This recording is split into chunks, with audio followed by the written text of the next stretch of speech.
شیر افضل مربت صاحب، یہ تارڑ صاحب آپ اس پہ تقریر کرنا چاہ رہے ہیں؟ یہ ایک منٹ پھر آپ کو آخر میں دے دیتے ہیں نا، تو وائنڈ اپ آپ کر لیجیے گا۔ بہت شکریہ جناب اسپیکر۔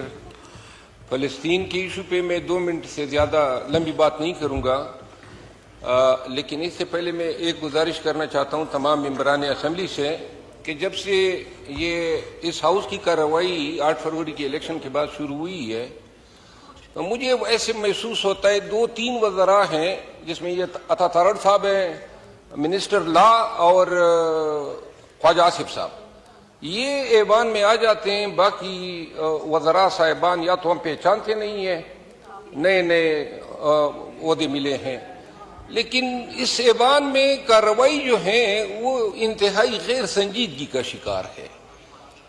جو پریویلیجز کمیٹی ہیں اس کا اجلاس ابھی تک نہیں ہوا ہے، آج بھی اگر نشاندہی تو میں نہیں کرنا چاہتا ہوں لیکن کورم خیر سے پورا نہیں ہے، تو میں یہ عرض کرنا چاہتا ہوں کہ اس ایوان میں سنجیدگی کب آئے گی؟ اب فلسطین کا ایشو ہے، فلسطین کی ایشو پہ مولانا صاحب بھی نہیں ہے، یہاں جتنی پیپل پارٹی کے بلاول بھٹو زرداری صاحب بھی نہیں ہے، ہمارے بیرسٹر غور صاحب بھی نہیں ہے، اور نون کے بھی جو پارلیمانی لیڈر ہیں نہیں ہیں۔ بہرحال افسوس کا مقام ہے۔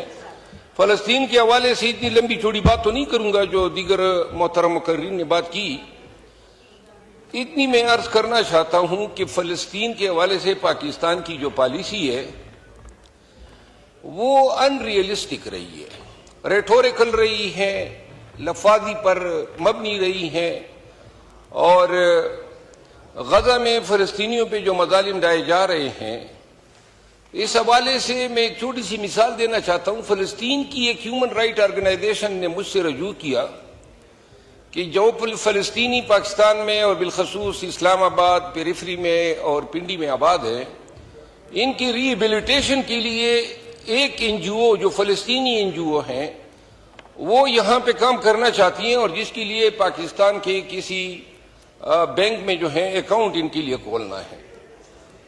MCB، میزان بینک، ABL اور عسکری بینک، ان چاروں کے پاس گئے، کاغذات جمع کیے، اور اخیر میں ان بینکوں کا جواب یہ آیا کہ جی ہم کسی فلسطینی NGO کو پاکستان میں بینک کھولنے کی اجازت نہیں دے سکتے۔ اب یہاں ہم قرارداد تو پاس کر لیں گے، لکھ لیں گے کہ جی اس ایوان نے جو ہے اس پہ انتہائی افسوس کا اظہار کیا۔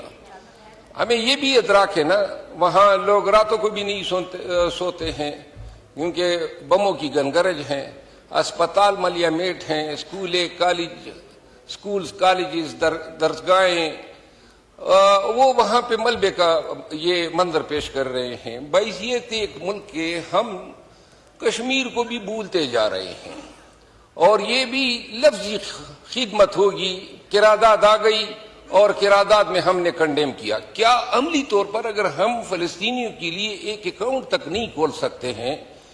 ہم نے اقوام متحدہ میں ہمارے مندوب نے 2 دفعہ کشمیر پہ، یہ غزہ پہ جب حملے شروع ہوئے ہیں تو 2 دفعہ بات کی ہے۔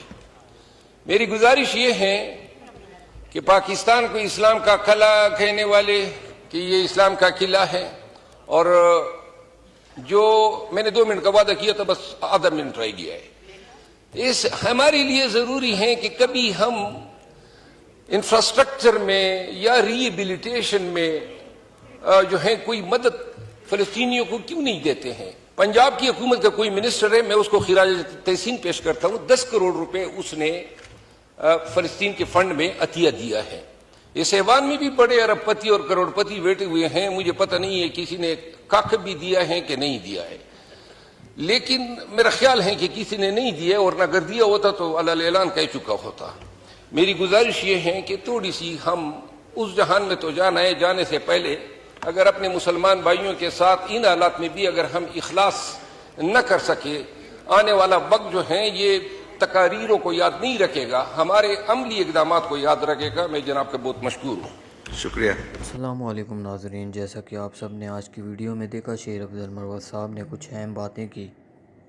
انشاءاللہ ملتے ہیں اگلی ویڈیو میں، تب تک کے لیے اللہ حافظ۔ پاکستان زندہ باد۔